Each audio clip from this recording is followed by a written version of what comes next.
주보에 있는 대로 6절과 7절을 읽겠습니다. 말씀 봉독 끝나면 아멘 하시고 자리에 앉기를 바랍니다. 제가 읽겠습니다.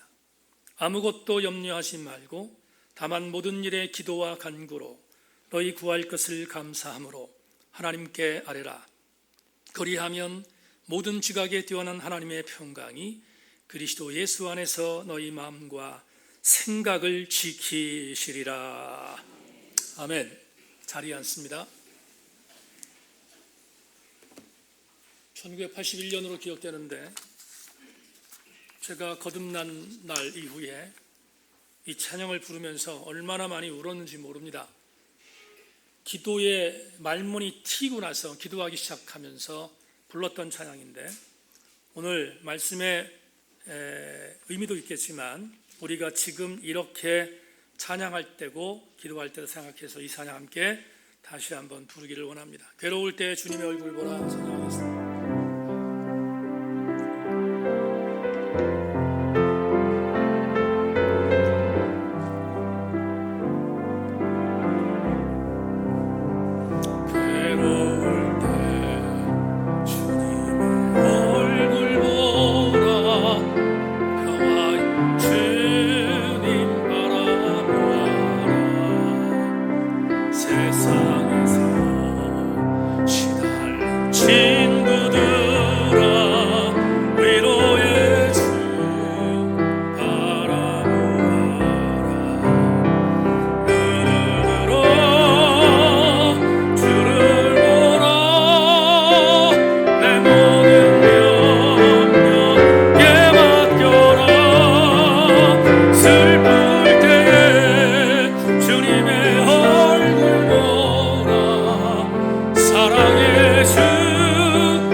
말씀 선포가 끝나면 여기에 착석한 모든 교우들, 이 가사가 허공을 메아리치는 가사가 아니라 내 심령을 타격하는 가사 되게 하여 주시고, 그리하여 오늘 말씀을 듣고 난 뒤에 이 찬송을 부를 때 우리 심령들이 더 뜨거워지게 하여 주시기를 원합니다. 아버지 하나님, 지금 우리는 이때를 당했습니다. 괴로울 때, 힘이 없을 때를 당했습니다. 내가 혼자서 어떻게 한다고 될 수 없는 때를 맞이했습니다. 그러나 그때 눈을 들어 주를 보면 주님이 우리를 붙들어 주실 줄로 믿고, 우리 교우들 오늘 결단하며 말씀에 은혜 받는 시간 되게 하여 주옵소서. 하나님의 선한 은혜가 우리 모두에게 있기를 소망하며 감사드리옵고 예수 그리스도의 이름으로 기도하옵나이다. 아멘. 기도 외에 대안은 없습니다. 이런 제목을 갖고 오늘부터 몇 주 동안 기도에 대한 메시지를 우리 교우들과 함께 나누기를 원합니다. 그냥 돌아가지 말고 가슴에 여러분 폭풍이 몰아치는 귀한 시간 되기를 주의 이름으로 소망합니다.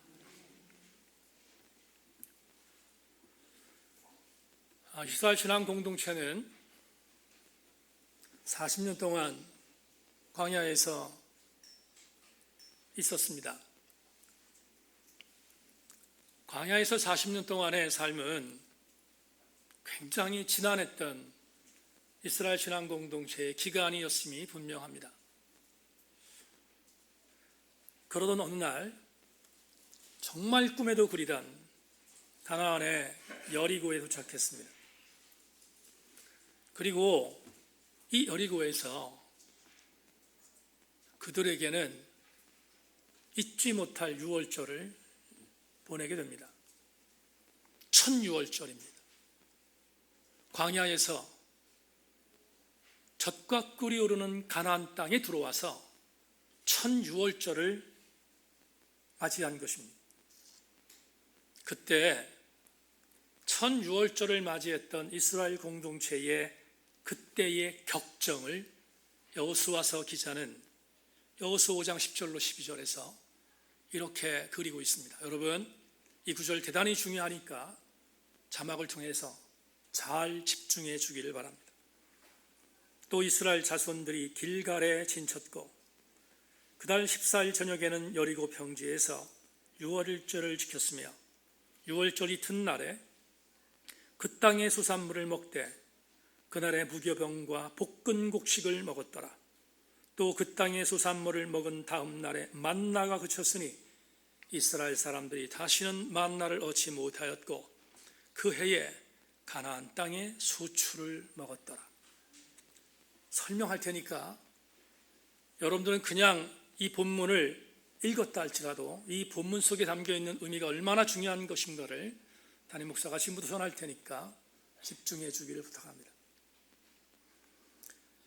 우리는 잘 아는 것처럼 이스라엘 신앙 공동체가 광야에 있을 때 하나님이 공급하시는 만나가 임해서 그 만나를 먹고 이스라엘 신앙 공동체가 버텼음을 알고 있습니다.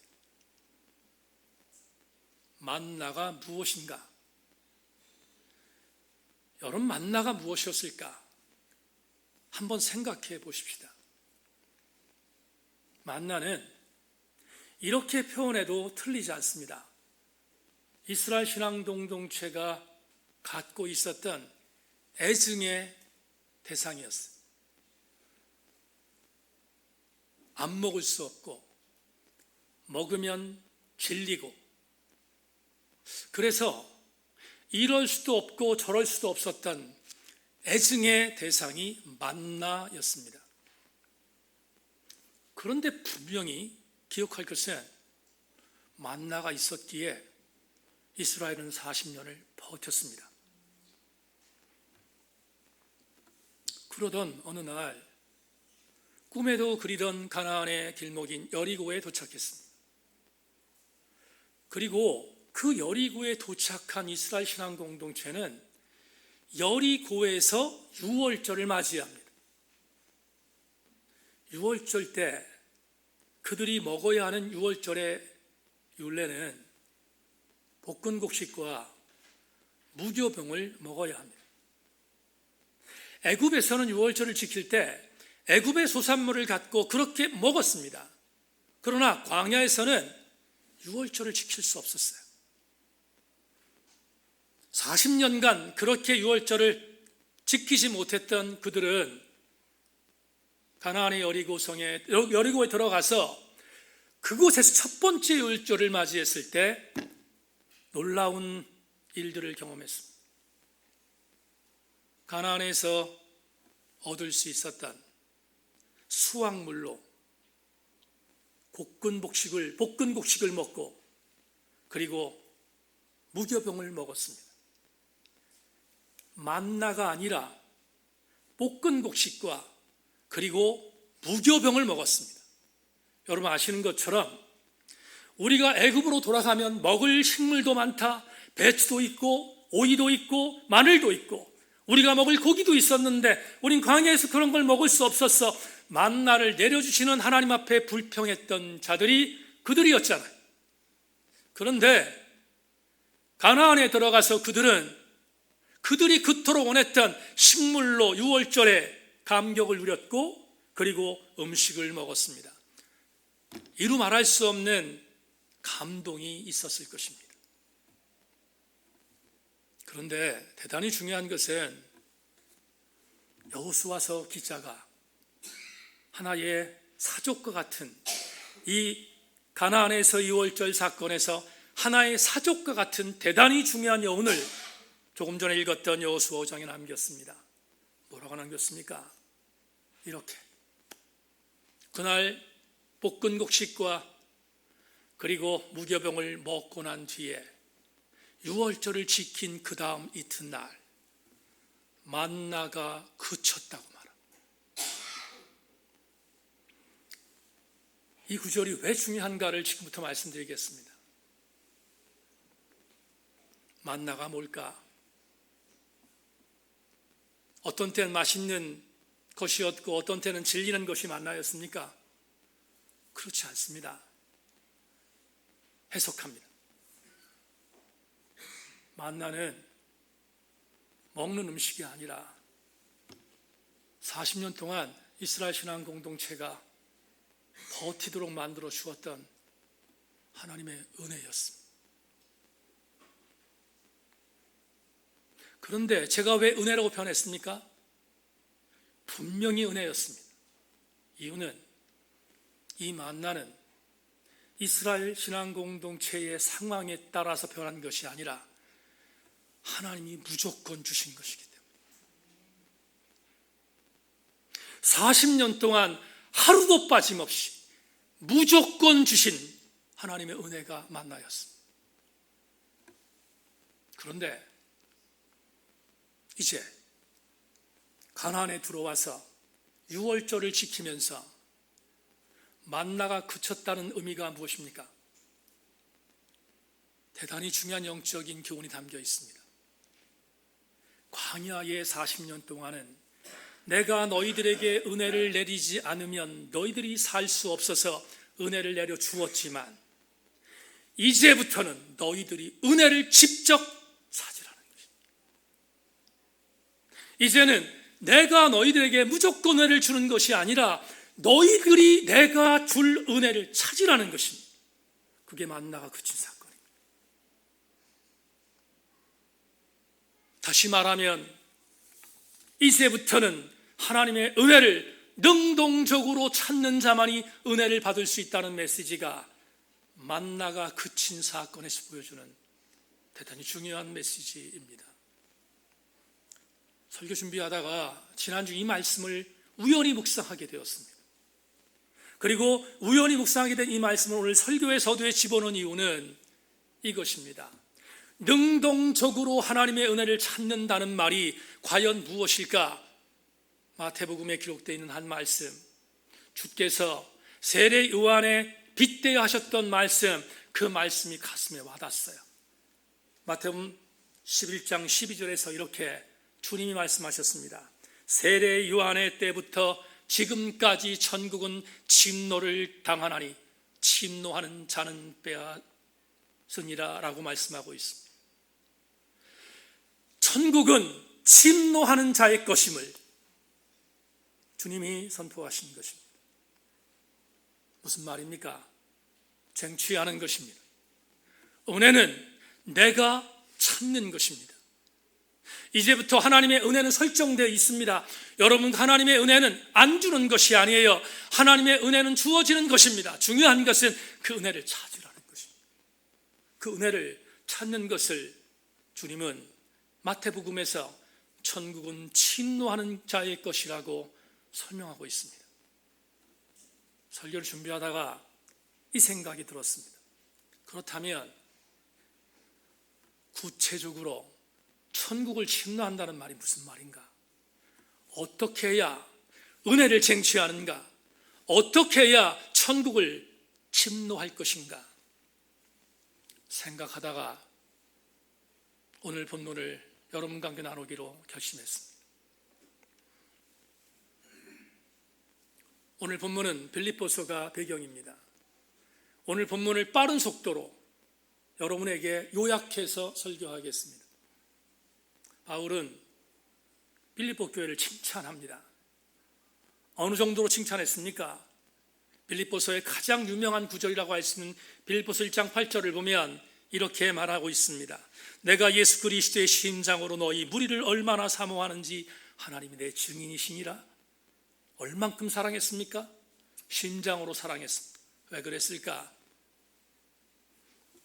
대체적으로 빌립보 교회는 지금으로 얘기하면 소규모 교회였습니다. 큰 교회가 아니었다는 것입니다.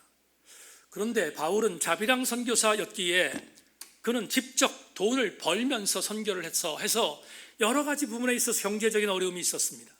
그런데 마케도니아의 여러 지역의 교회들이 사도 바울을 지원하다가 중단합니다. 그런데 유독이 빌립보 교회는 소규모 교회임에도 불구하고 바울 사도를 지속적으로 지원합니다. 얼마나 바울이 감동했겠습니까? 그래서 바울은 이렇게 표현합니다. 내가 그리스도의 심장으로 너희를 얼마나 사랑하는지 하나님이 아실 것이다.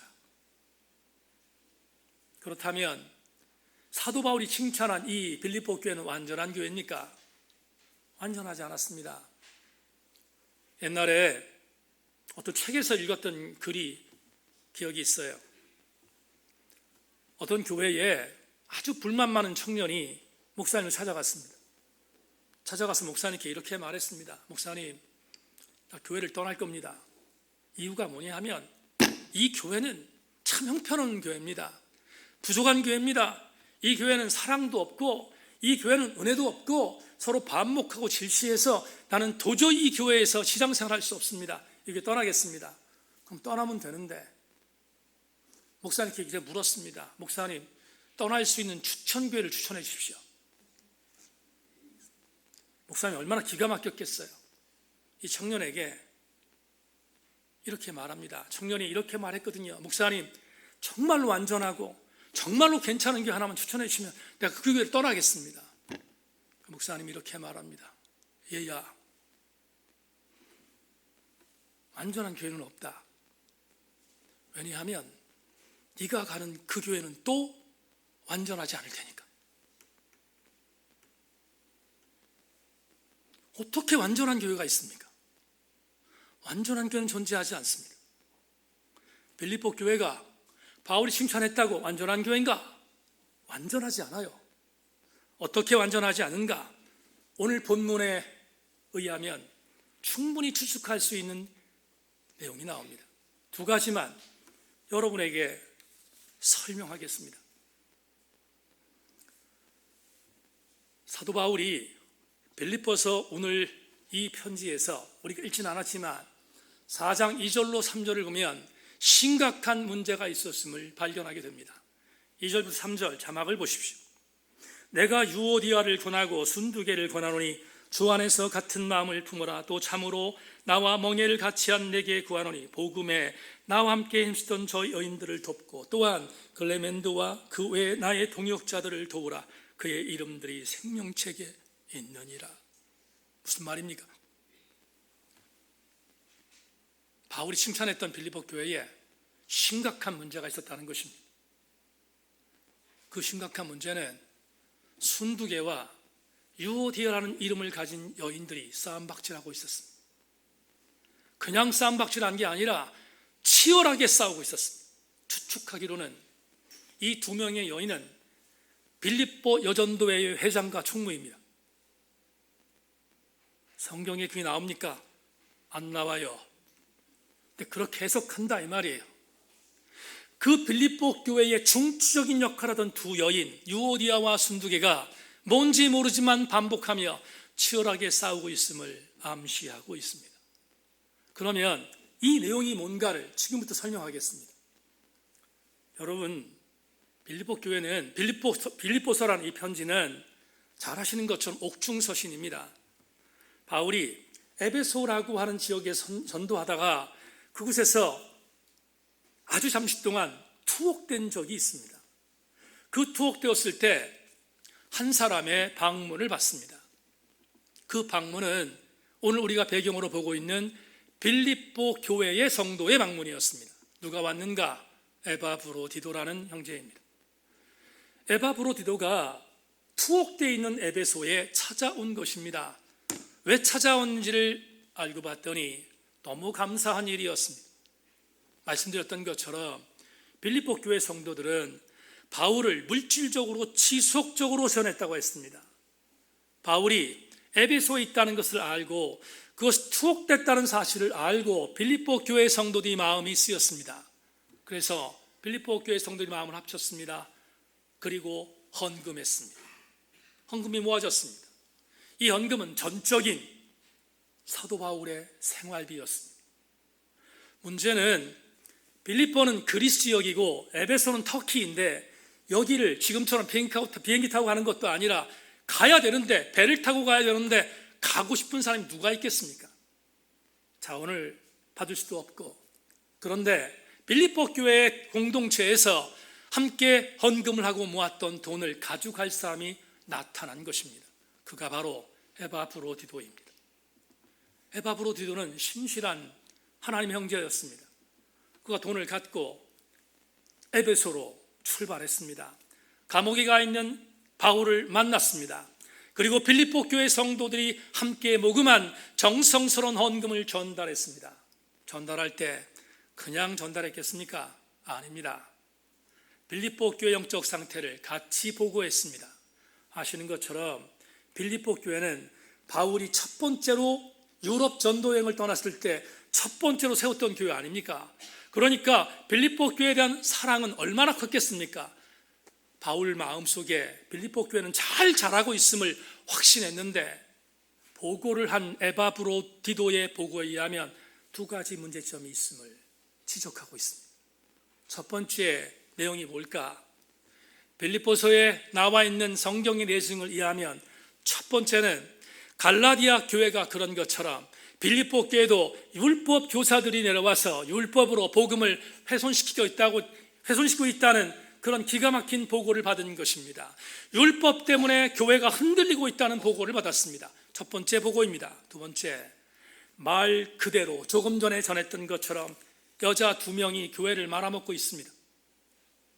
요디아와 순대가 싸움박질함으로 교회가 흔들리고 있다는 보고를 한 것입니다. 바울이 대단히 염려스러웠습니다. 그리고 바울은 교회의 문제를 해결하기 위하여 즉각적으로 글을 썼습니다. 이 교회가 어떤 교회인데 이런 어려움이 있을까? 글을 썼습니다. 그 글을 쓴 것이 빌립보서입니다. 그런데 빌립보서를 다 쓰고 났는데 이제는 빌립보서를 보내야 되잖아요. 빌립보서를 보내야 되는데 본인은 투옥되어 있는 상태이기 때문에 빌립보로 갈 수 없습니다. 더 큰 문제는 자기에게 헌금을 갖고 온 에바브로디도가 병들어 있었습니다.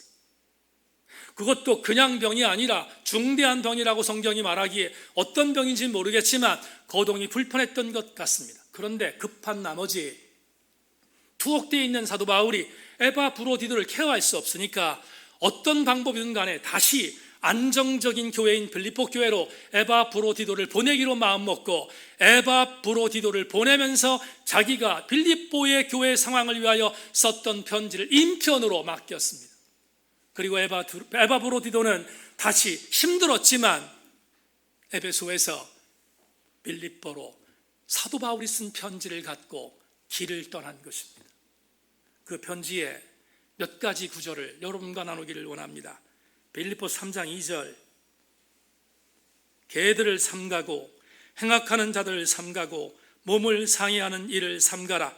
한 번 더 읽겠습니다. 개들을 삼가고 행악하는 자들을 삼가고 몸을 상해하는 일들을 삼가라. 여기 개는 율법주의자들입니다. 조심하라는 것입니다. 이들을 친교하지 말고 이들을 받아들이지 말라는 것입니다. 그들을 개들로 취급해도 괜찮다는 바울의 권면이 본문에 있습니다. 또 한 가지, 오늘 본문 빌립보 4장 3절, 읽기 전에 있는 3절을 다시 한번 읽겠습니다.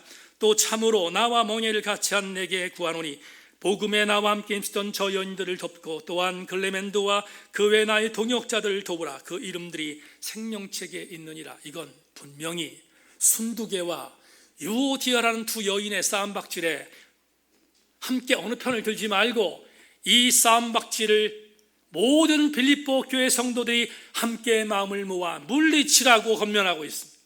여기까지 보면 뭡니까? 목회서신입니다. 옥중서신이지만 목회서신입니다. 지금 교회에 어려움이 있는 것을 이런 방법으로 이기라고 목회적으로 뭔가의 방법을 제시하는 내용이 본문에 있습니다. 그런데 여기서 끝났다면 수박걸탈기입니다. 바울이 다 아는 이야기를 합니다. 기도함으로 이겨라. 그리고 여러 가지 부분에 있어서 목회적인 방향성을 갖고 이겨라. 아니면 이단 종파를 발을 뒤로놓지 말도록 너희들 최선을 다해라 라고 말하고 있습니다. 다 목회적인 방법의 의미입니다. 그런데 한 가지 더, 바울은 목회적인 방법만 제시한 것이 아니라 진짜 중요한 문제 해결점을 제시합니다. 적어도 이 두 명의 여인이 싸움박질하고 있는 것과 그리고 유대 율법주의자들이 교회를 흔들고 있는 방법을 이길 수 있는 방법을 분명히 본문에서 제시하고 있습니다. 오늘 본문을 다시 읽겠습니다. 6절 7절 아무것도 염려하지 말고 다만 모든 일에 기도와 간구로 너희 구할 것을 감사함으로 하나님께 아뢰라. 그리하면 모든 지각에 뛰어난 하나님의 평강이 그리스도 예수 안에서 너희 마음과 생각을 지키시리라. 단순하겠습니다. 우리 교우들에게 단순하겠습니다. 바울이 빌립보 교회 문제를 해결하도록 만든 목회의 방법론이 무엇입니까? 뭐라고 되어 있습니까? 단순화한다고 했습니다. 이것입니다. 기도하라는 것입니다. 기도하라.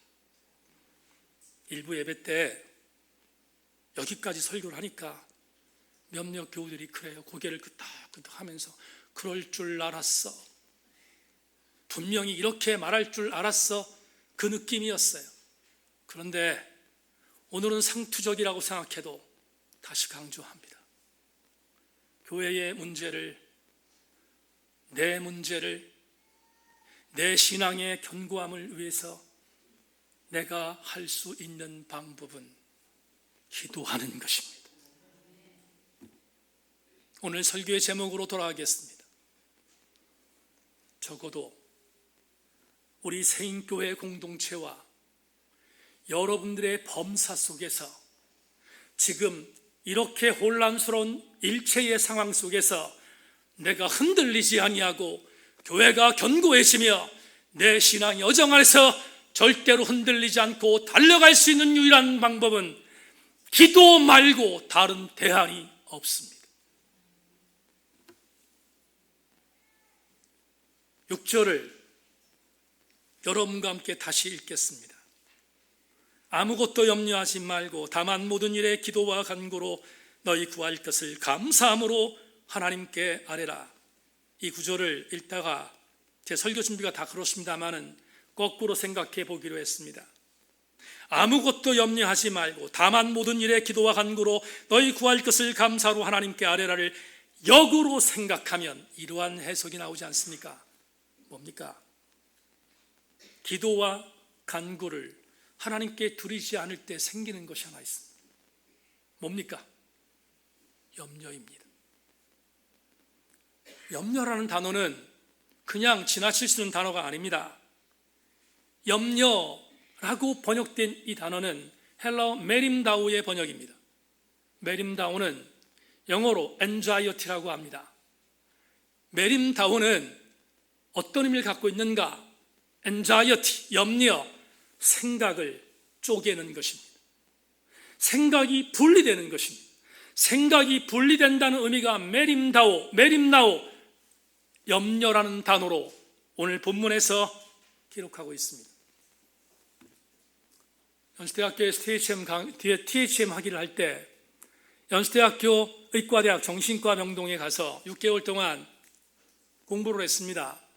제 논문이 정신분석에 대한 부분에 있어서의 내용들이었기 때문에 정신분열증을 치료하는 데 도움을 주기 위하여 어쩔 수 없이 공부해야 될 코스였습니다. 정신과에 참석해서 정신과 당시에 민성길 교수께서 강의하는 얘기를 듣다가 그때 처음으로 배웠던 단어가 있습니다.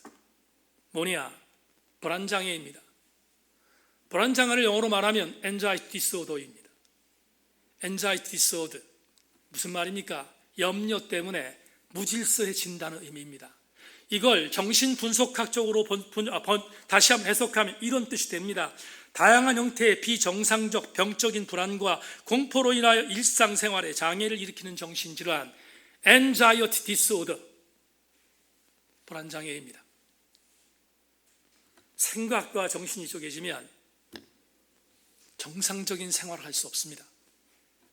설교 준비하다가 이 생각이 들었습니다. 사랑하는 여러분, 여러분 가운데서 왜 집중하지 못합니까? 신앙생활에. 여러분 가운데서 왜 집중력 있게 하나님의 은혜를 바라보지 못합니까? 왜 교회만 나면 좁니까? 왜 교회만 나면 하나님의 은혜 안에서 완전히 이탈되어 딴 생각이 먼저 나를 짓누르고 있습니까? 생각이 쪼개지기 때문입니다. 그 생각이 쪼개진 이유는 뭐냐? 영적인 정신불안 때문입니다. 그 이유는 한 가지입니다. 어렵지 않습니다. 기도하지 않기 때문입니다. 기도하지 않으면 나의 영적 정신불안은 고쳐지지 않음을 명심해야 합니다. 그러므로 우리는 기도해야 하는 것입니다. 지난 학기 대학원에서 제자들 강의하다가 제자들에게 압박한 것이 하나 있습니다. 여러분들 이번 학기를 지나면 졸업하게 되는데 졸업하면 곧바로 현장으로 갑니다. 현장으로 가는데 현장의 강단에 설 때 이 책을 읽지 않으면 강단에 서지 마세요 라고 말했던 책이 있습니다. 적어도 설교하는 자가 이 책을 읽지 않으면 성도들에게 범죄하는 것입니다. 이 책을 읽고 강단에 서세요 라고 말했던 것이 E.M. 바운즈의 기도의 능력입니다. 기도의 능력, 폭탄선언입니다. 특별히 목회자와 성도들 가운데 기도하기 위하여 최선을 다하는 폭탄선언이 기도의 능력에 있습니다. E.M. 바운저가 사자후를 이렇게 바라고 있습니다. 그 책에 이런 글이 있습니다. 사역을 맡고도 기도하지 않는 사람은 하나님의 진리와 그분의 교회를 죽이는 장의사와 마찬가지다. 여러분, 제가 오늘 강단에 서서 여러분의 말씀을 증거하고 있습니다. 오늘 여러분에게 기도에 다른 대안이 없다는 이 원고를 탈구하기까지 저의 수고를 자랑하는 것이 아니라 여러분에게 말씀드리고 싶은 것이 있습니다. 이 설교의 탈구까지 저는 해산의 고통을 당했습니다. 어떤 것? 제가 31년 동안 목회하면서 제가 갖고 있는 이성을 갖고 이 정도 설교를 준비하지 못할, 충분히 준비할 수 있습니다. 그런데 이 설교 원고를 갖고 전하면 성도들이 절대로 은혜를 받지 않아요. 그러면 이 설교 원고의 탈구는 중요한 것이 아닙니다. 뭐가 중요한가? 적어도 이 설교를 여러분에게 선포할 때 여기에 있는 이 목사가 장의사가 되지 않아야 되지 않겠습니까? 그러기 위하여 새벽에 엎드립니다. 그러기 위하여 여러분들을 위하여 중보합니다. 제 기도의 시간에 최선을 다하여 여러분들을 위하여 중보하며 이 원고를 작성하기 전 하나님 앞에, 하나님, 이 설교가 하나님의 말씀 되게 해주시고 이 말씀을 통하여 성도들이 변하게 해달라고 기도하는 것입니다. 이것이 없으면 저는 여러분들을 시체로 만드는 장의사의 주인이 아닐 수 없습니다. E.M. 바운즈는 불을 토합니다. 기도하지 않는 그리스도인은 하나님의 참된 진리를 절대로 배우지 못한다. 기도 없는 사역은 결코 하나님의 진리를 제대로 가르칠 수 없다. 맞습니까? 기도하지 않고 어떻게 진리를 전합니까? 저는 학교의 교수가 아니고 학교의 선생이 아니에요. 저는 여러분의 영혼을 담당하고 있는 영적 메신저이기 때문에 진리에 서지 않으면 성도가 변화되지 않아요. 그런데 분명히 이엠 바운즈가 말합니다. 그 진리에 서려면 기도해야 한다고. 이엠 바운즈는 이 책의 끝부분에서 대단히 중요한 갈파를 전합니다. 이렇게 기도는 그러므로 우리가 할 수 있는 가장 위대한 일이다. 김기성 목사가 거듭의 기도라는 책을 썼습니다. 그 책 프롤로그에 프랑스의 사상가 몽테뉴가 말을 인용하고 있습니다. 몽테뉴가 이렇게 했다고 김기성 목사가 거듭의 기도 프롤로그에 소개하고 있습니다. 아무 데로나 가려는 자는 그 어느 곳도 가지 못하는 법, 어떤 항구도 목적지로 삼지 않는 자에게는 바람도 아무 쓸모가 없다. 이 글을 읽다가 이 생각이 들었습니다. 세인교회 성도들이여, 우리는 얼마나 엄청난 행운아입니까? 왜? 우리는 어느 곳으로 가야 하는지를 알고 있는 자입니다. 우리는 어떤 항구로 가야 하는지를 목적 정한 자들입니다. 우리가 가야 할 항구, 우리가 목적해야 할 갈 곳이 어디입니까? 이미 이루어진 하나님의 나라에서 하나님 백성답게 살다가 다시 오실 하나님의 나라를 기대하며 그 하나님의 나라를 맞이하는 것, 그게 우리가 가야 할 목적이며 우리가 갈 항구가 아닙니까? 그렇다면 우리는 세상의 여타 사람들이 갖고 있는 것처럼 어디를 가야 할지 모르는 불행한 자들이 아니요, 우리가 갈 항구가 어딘지를 모르는 불행한 자들이 아니라 우리는 이미 어디를 가야 할지를 아는 대단히 중요한 행운을 받은 자들이지 않습니까? 그런 더 큰 감동이 있습니다.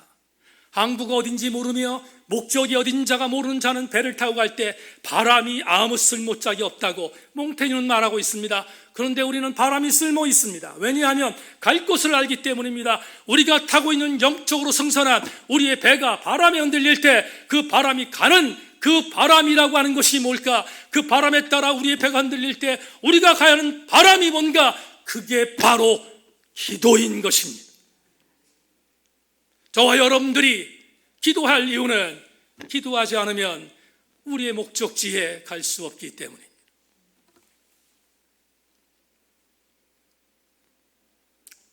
여기까지 설교를 하고 까치로도 한 가지 직격하겠습니다. 누가 기도하지 않습니까?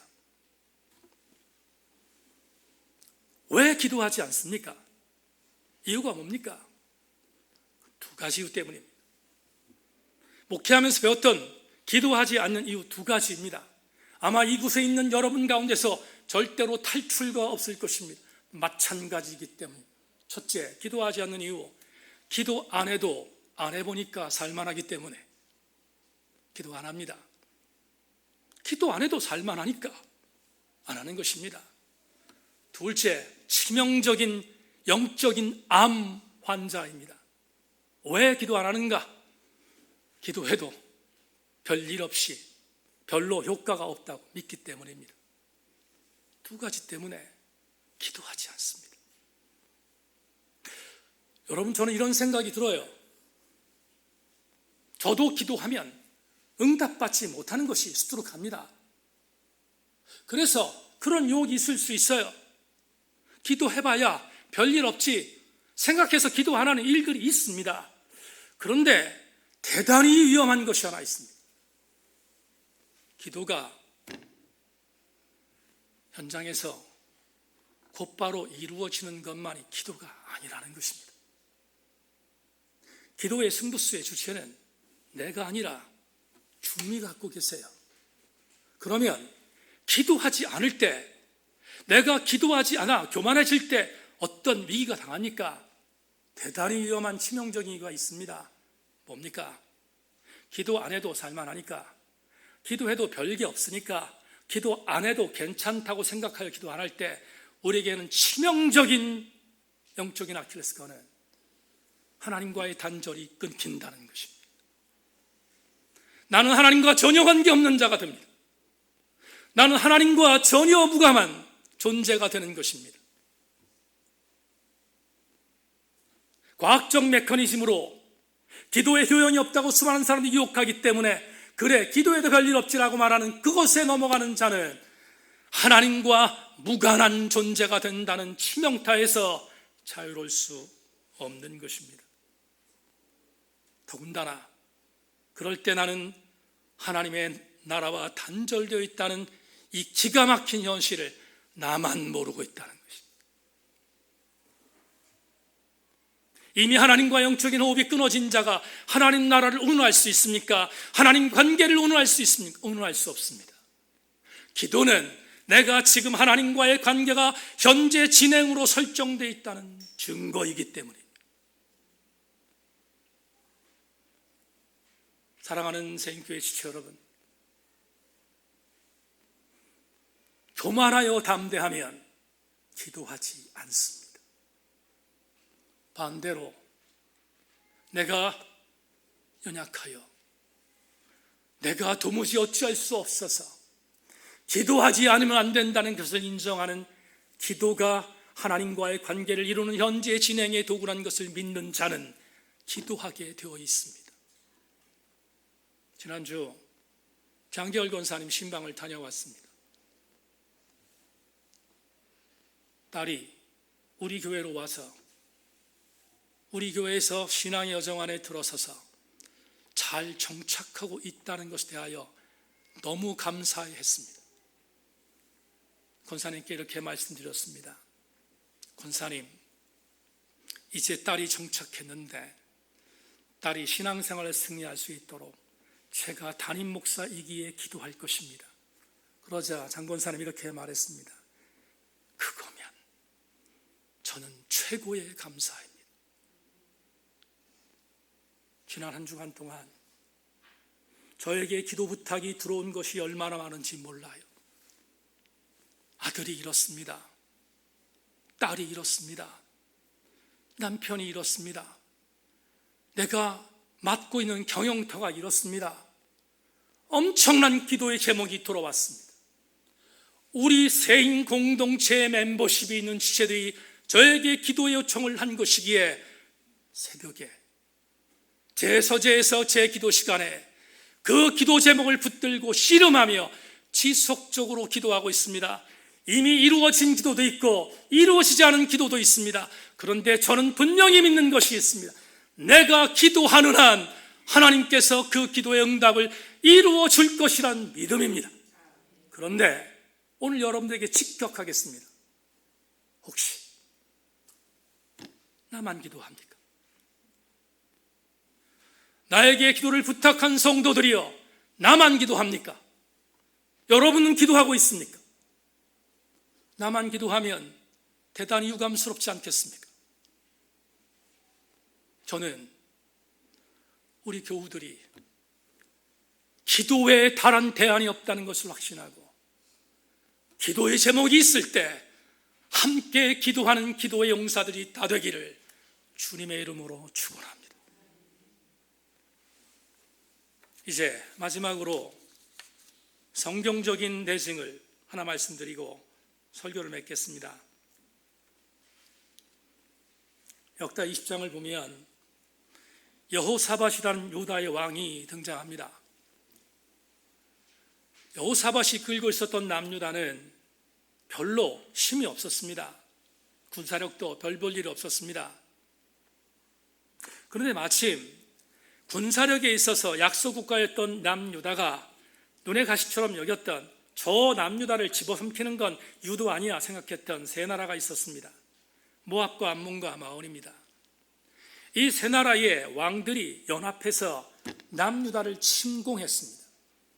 남유다를 거머쥐기 위해서였습니다. 엔게디에, 우리가 잘 아는 엔게디에 3개국 연합 군사들이 모여 있다는 이야기를 듣고 지금 예루살렘으로 진격하고 있다는 소식을 들었던 여호사밧은 대단히 두려웠습니다. 역대하 20장 3절을 전반절에 3개국의 공격을 받았던 여호사밧의 심리를 역대하 기자는 이렇게 말합니다. 여호사밧이 두려워하여. 오늘 일부 예배 때 주한 엄마하고 주한 아빠하고 주한이가 나와서 예배를 드렸습니다. 지금 마이크 시스템이 상당히 좋아졌습니다. 제가 설교를 하면 뒤에서 주한이가 깜짝깜짝 놀랍니다. 그러니까 주한 엄마가 아들 어떻게 될까봐 꽉 안고 예배드렸습니다. 혹시나 큰 마이크 소리가 나가면 아들이 경기할까봐. 여러분, 여호사밧이 두려워하여라고 번역된 히브리어 야렛은 경기하는 것입니다. 얼마나 여호사밧이 두려웠으면 경기하겠습니까? 이 정도면 무너져야 합니다. 이 정도면 심각하게 이미 싸움을 하나 마나입니다. 그런데 역대하 기자는 역대하 20장 3절 후반절에서 여호사밧이 두려워했지만, 여호사밧이 경기했지만 그가 했던 부분을 이렇게 연이어 말합니다. 여호사밧이 두려워하여 여호와께로 낯을 향하여 간구하고 온 유다 백성에게 금식하라 공포하며, 여호와께 낯을 향하여 간구하고 온 유다 백성에게 금식하라 공포하며. 여기에 여호와께로 낯을 향하라는 이 문구를 주목해 주십시오. 우리나라 개역개정판에 여호와께로 낯을 향하여라는 이 구절을 NASB라는 영어 번역 성경에 이렇게 썼습니다. 여호와께 구하기로 나의 의도를 바꾸었다라고 말합니다. 나의 의도를 바꾼 것, 어떻게? 여호사밧이 경기한 것을 끝난 것이 아니라 여호사밧은 내가 경기한 것을 이제는 여호와께로 내 시선을 돌려, 나의 집중을 그분께 돌려 나의 삶을 여호와께서 이기게 만들어 주실 것을 믿은 것입니다. 뭡니까? 그는 기도가 하나님과의 관계의 현재 진행인 것을 믿었던 사람이었습니다. 이렇게 방향을 바꾸자 어떤 은혜가 임했는지, 마지막으로 역대하 20장에 있는 주님께로 기도하였던 여호사밧의 기도를 통하여 어떤 일이 있었는지 역대하 20장 6절, 12절, 15절부터 17절까지를 계속 읽겠습니다. 여러분 주목해 주십시오. 6절입니다. 이르되 우리 수상된 하나님 여호와여, 주는 하늘에서 하나님이 아니시니까 이방 사람들의 모든 나라를 다스리지 아니하시나이까? 주의 손에 권세와 능력이 있사오니 능히 주와 맞설 사람이 없나이다. 12절, 우리 하나님이여 그들을 징벌하지 아니하시나이까? 우리를 치러 오는 이 큰 무리를 우리가 대적할 능력이 없고 어떻게 할 줄도 알지 못하옵고 오직 주만 바라보나이다. 15절부터 12절 17절에 이렇게 말합니다. 야시엘이 이르되 온 유다와 예루살렘 주민과 여호사밧 왕이여 들을지어다. 여호와께서 이같이 너희에게 말씀하시기를 너희는 이 큰 무리로 말미암아 두려워하거나 놀라지 말라. 이 전쟁은 너희에게 속한 것이 아니요 하나님께 속한 것이니라. 내일 너희는 그들에게로 내려가라. 그들이 시스 고개로 올라올 때에 너희가 골짜기 어기 여루엘 들 앞에서 그들을 만나려니와. 주목하십시오. 이 전쟁에는 너희가 싸울 것이 없나니 대열을 이루고 서서 너희와 함께한 여호와가 구원한 것을 보게 되리라.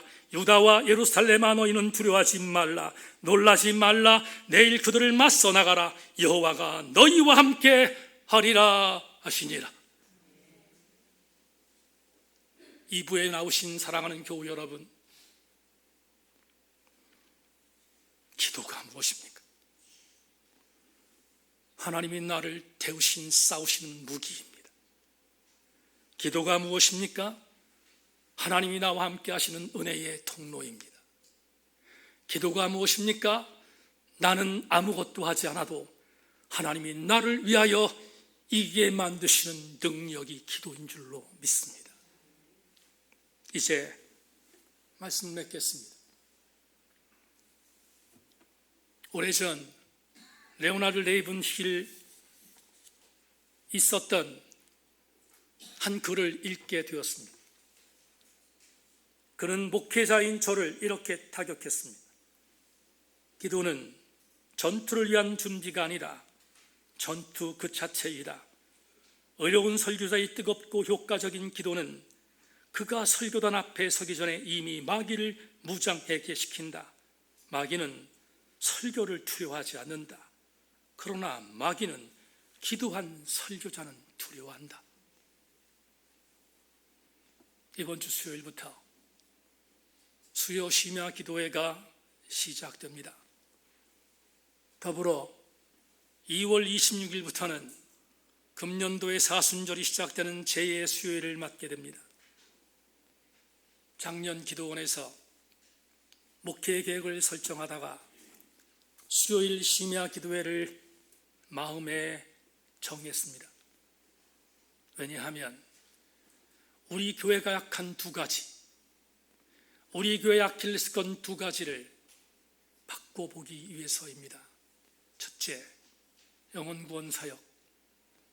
둘째, 기도 사역.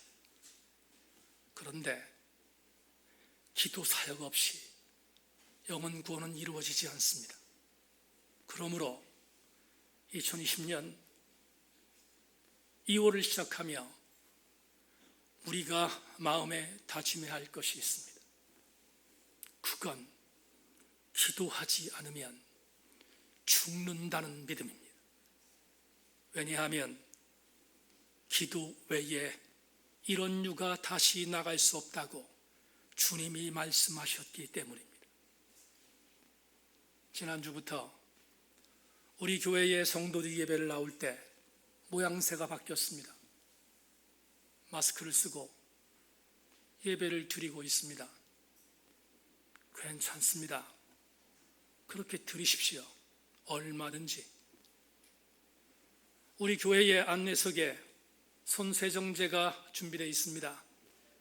손세정제, 전염병을 막기 위해서 깨끗이 개인위생에 대하여 최선을 다하십시오. 그리고 할 수 있는 한 여러분들이 코로나 바이러스에서 조금이라도 더 여러분의 마음속에 방어할 수 있는 것들이 있다면 얼마든지 그렇게 하십시오. 우리는 최선을 다하여 건강을 지켜야 합니다. 그런데 설교를 마감하면서 한 가지를 당부합니다. 내 육체의 건강을 위하여 목을 걸면서도 영혼의 건강을 위해서 눈 감고 있는 자는 대단히 유감입니다. 여기에 모인 교우들이여, 영적으로 살고 싶습니까? 새벽 예배에 하늘이 두 쪽이 나와도 나올 수 없는 교우들이 여기 지천에 있습니다. 강조하지 않습니다. 말해도 듣지 않기 때문입니다. 그러나 하나님의 교회의 수요 기도의 심야 기도의 시간을 설정했습니다. 저는 이 기도회를 통하여 우리 교회가 다시 일어나기를 소망하고 이 기도를 통하여 다시 영적으로 건강해지는 우리 교회가 되기를 소망합니다.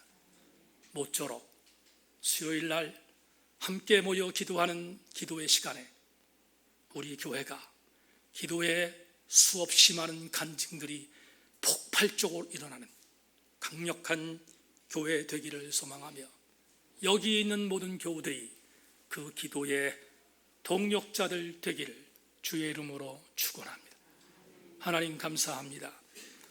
오늘 수요 심야 기도를 앞두고 첫 번째 기도의 메시지를 던졌습니다.